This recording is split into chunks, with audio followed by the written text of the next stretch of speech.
Howdy, y'all.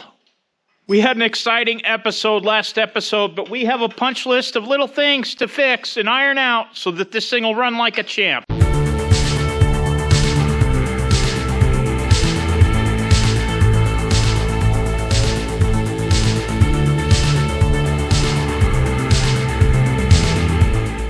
Over here, we had a little seep out of the oil pressure gauge, so we're going to take that out, probably swap out a fitting, and see if we can get that one taken care of. I want to check the radiator. It didn't spit out any more water. It was doing that when we were running it with the pony motor. It would actually blurp some out every now and then, but once we started the diesel, it never did anymore. 1.5 inches below that centerpiece, so the water level's about right here at the bottom of the lettering on the front of the radiator. I think the pinion, it engages good. It's snapping in, it's kicking loose when it needs to. We're definitely going to need to revisit the dogs in here. We'll do that later this winter. I think our belt's still okay. We'll leave it alone. There was a little one drip out of this packing nut, but I'm going to leave that alone too. I don't want to get it too tight. I think the main things I need to do on the fuel system here is this was leaking pretty bad, this seat here. And no matter how much I tightened it, I may have over-tightened it trying to get it to shut. But I think this needle is going to have to come out of here. And this is the one injector that was still seeping, so let's pull that off of there. This machine moved. It was sitting there where Dad's cleaning up our leaky bellow seal mess, but we ran it up almost to the welding bench up there, about 6 feet away, and then I backed it up all the way back here. So the tracks are close to the fenders, but I don't think they're going to interfere, but the beauty is that they actually move. They do make the engine pull when you put the clutch in. You might be asking why this tape is on here, and that is actually to just protect the paint from the pull rope when we pull start the pony motor. I'm going to go ahead and take this injector off and take it up on the bench and see if it needs snugged up a little more. Yoink. I had to do this on all the others when we were trying to get this thing to start, but there. I'll give it a little bit more. Ooh, go? Yeah. It was pretty tight, but it moved. After I got them snugged up, I could definitely see that that hole in there to lock it for the little lock pin, which none of these had, it lines up again, so they definitely needed this. It did tighten up slightly, so I got it back in here. I'll snug everything down. Got that in, got it buttoned up. I'll have to bleed it again once we get this started. And, ooh, that is such a weird thing to say once we get this started. Still hasn't sunk in yet. We're not entirely sure that we won't have to get into these fuel barrels in the future, but up next, I'm going to address this fuel tower. I don't know why it's coming out so hard. That shouldn't be. So this is the needle out of this 4G machine, and here's the one out of that 7J sitting over there on the floor. I don't see any issues here, but I think I'm going to take this seat out of here and see if there's anything wrong with that. I see the problem. You guys probably aren't going to be able to see it, but there's something down in that seat that is probably not letting this thing close off. We're both playing detective today, but Dad thinks he found the problem here on this one, and it's hard to see. If you look right above that nut, there's a black line right in there. I think it's actually cracked. That would make sense. That's where it was leaking, and the gauge side wasn't leaking. I think it's got a crack in it right there. And the threads weren't leaking, so... I got copper here. I'm just going to make a new one. All right, Real McCoy. We're going to need this. Oh. Boy, that is tight. Yoink! Finding out, once again, how much Caterpillar likes to change things. And this is the one off the Real McCoy. And this is the one off of Hannah, Montana. And this one off the Real McCoy, it's even got a little port in here. So I'm going to clean it up, blow it out. I'm going to see if this is going to work. Barely going to snug that. Yeah, the only way to find out if this is going to work is next time we start it. On closer inspection, it wasn't water that seeped out of that packing nut. It was just a drop of oil from soaking the packing like I should have the first time. I'm really digging this weather, and there's something out here I've been wanting to do for a long time, but it's nice to do it when everything you touch doesn't burn you. Howdy, McCoys. It's kind of cool that you could tell that this dozer was put together by the Cat dealer, because even the handles on the levers back here for the hydraulics are matching their Caterpillar levers. Underneath these caps for the steering clutches, there should be like a, I don't know, it's like a fiber, plastic, or Bakelite buffer, which the ones on 4G were completely gone. Lefty had nothing left, so I've been itching to come out here and pull these off of here and see if there's any that are usable under here. My suspicion is no, but we're going to find out. Oh, look at that! That, if I could get it off of there in one piece, would be usable.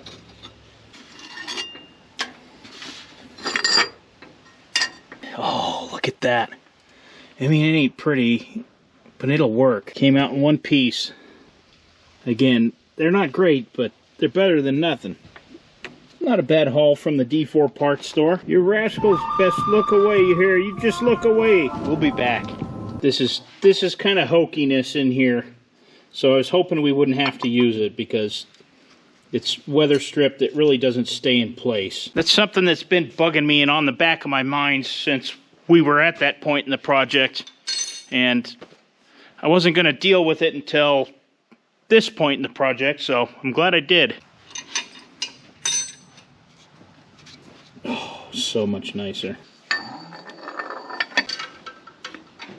All right, I'm done with this. I'll bend those later. Gotta snug up the belt on the pony motor. It's getting to be a little loose. Tightening up the belt on the governor here, and you really can't get in there with anything. You gotta use a box end over here, and we got a swivel socket up here. We're having trouble getting the socket out of there. Did you get it? Yeah. I told him it belongs to Lefty now. Kind of wiping up the residual diesel we have out of everything. We're not going to take the top off the fuel tower yet. I'm kind of thinking that it might have been that bleeder when I opened it up, that it was residual that was on there and the fan blows it back. So we're going to go ahead and start this thing up again and bleed it and see where it goes.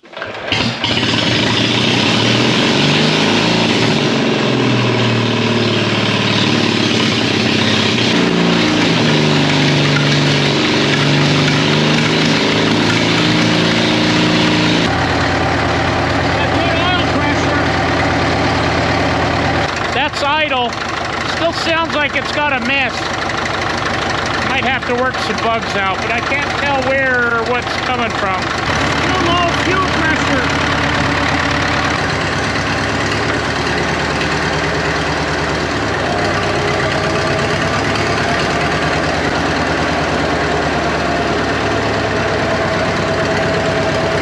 Well, the belt pulley works.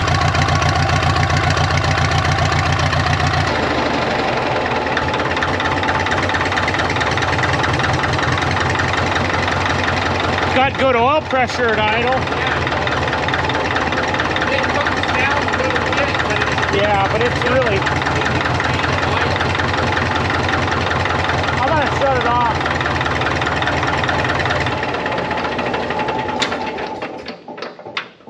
When I cracked the injectors to bleed them, the 2, 3, and 4 changed the pitch of the engine drastically, instantly.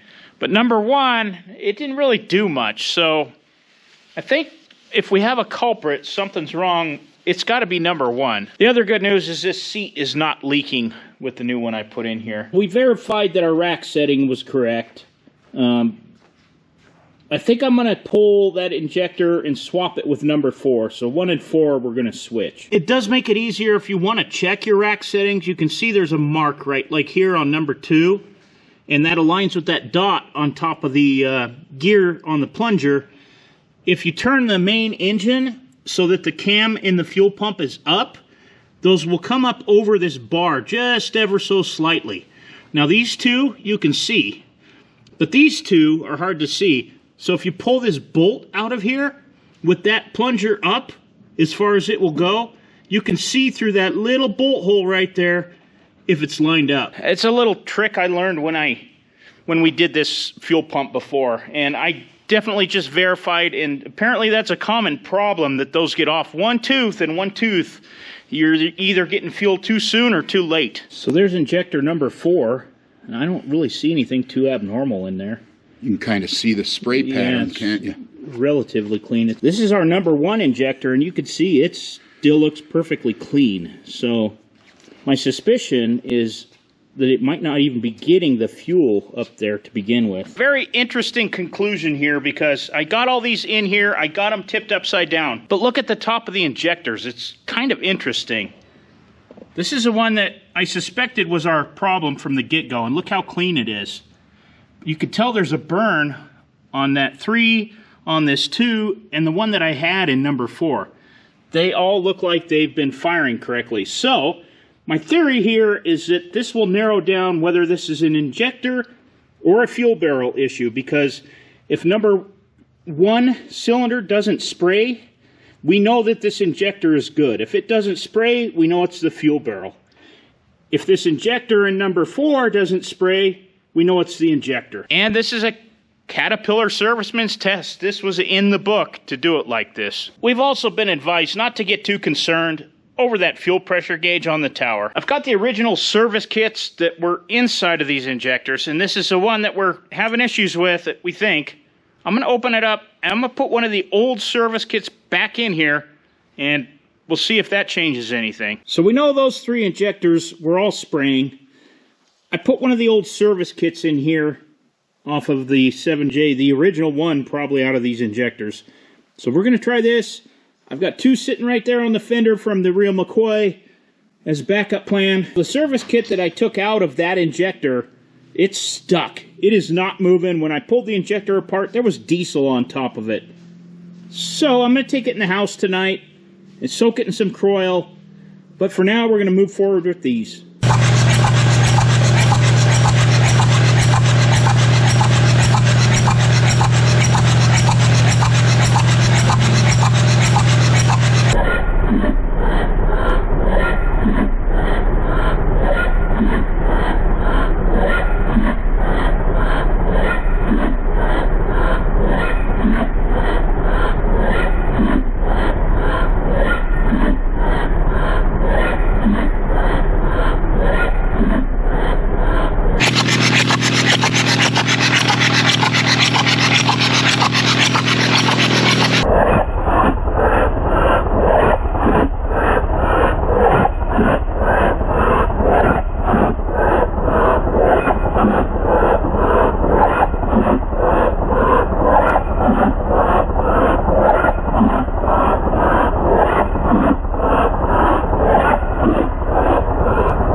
They're all good. I had to bleed them 2 and 4. I had to bleed the air out of them, but they started spraying. I got a nice cone out of all 4. They're all equal looking. Yeah, I think we can flip this thing around and fire it up, and I think it'll run a lot better. Let's flip these injectors around. The injectors are in here. I'm going to get set up so I can torque the head after we run this diesel engine again. When I torqued the head, when we put it on here, I torqued it to 130. I'm setting my torque wrench to 135 and see where we go. I pulled the valve cover off of here, and we are definitely getting plenty of oil up here, and it looks very clean.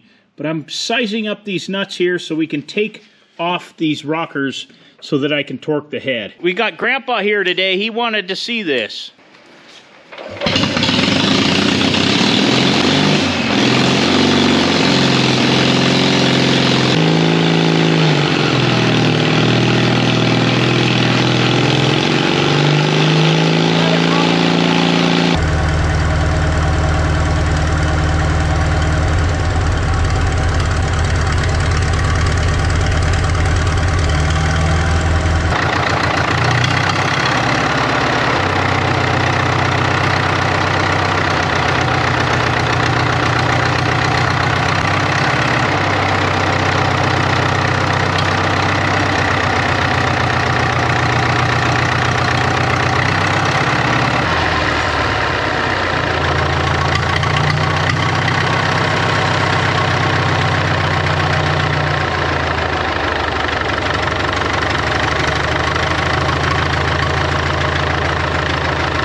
What do you think?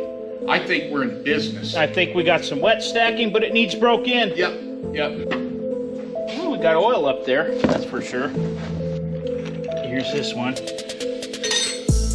it hot? Nah, it's not too bad. Here's your back. This one's a little warmer. We're set to 135.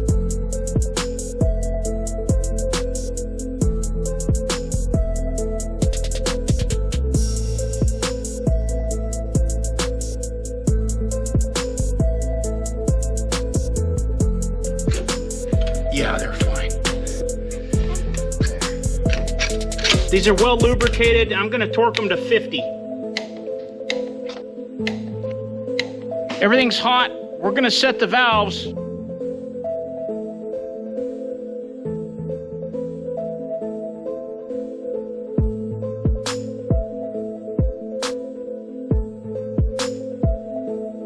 So that was quite successful. I'm gonna dump the oil out of the pony motor and change it because for the first day or two, we had a lot of gas leak in it and dilute it. So it's only a quart, so might as well do it. This is a big step, one of our finals. I think we're gonna put the nuts on there on the valve cover. They're supposed to have these cool bullet looking nuts that go on top of there, and I think I only was able to keep one or two that came with this machine.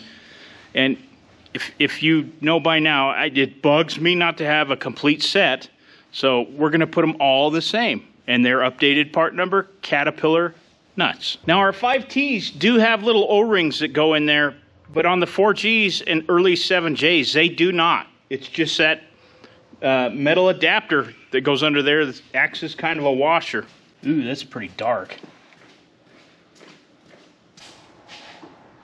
While I was waiting for that to drain, I just checked the water level in the main engine, and it's right where it was. And these gauges, these old style, are kind of slow. I'm gonna get a little oil to dump in the pony motor.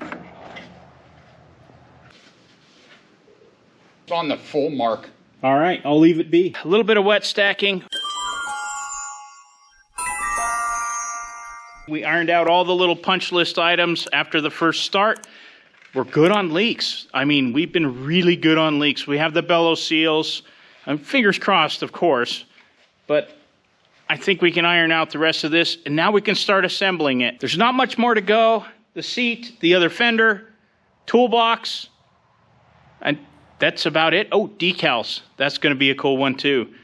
So then we get to get it out and play with it outside. It needs to work. It needs to run to break it in. I do want to thank you for watching. And we'll see you on the next one.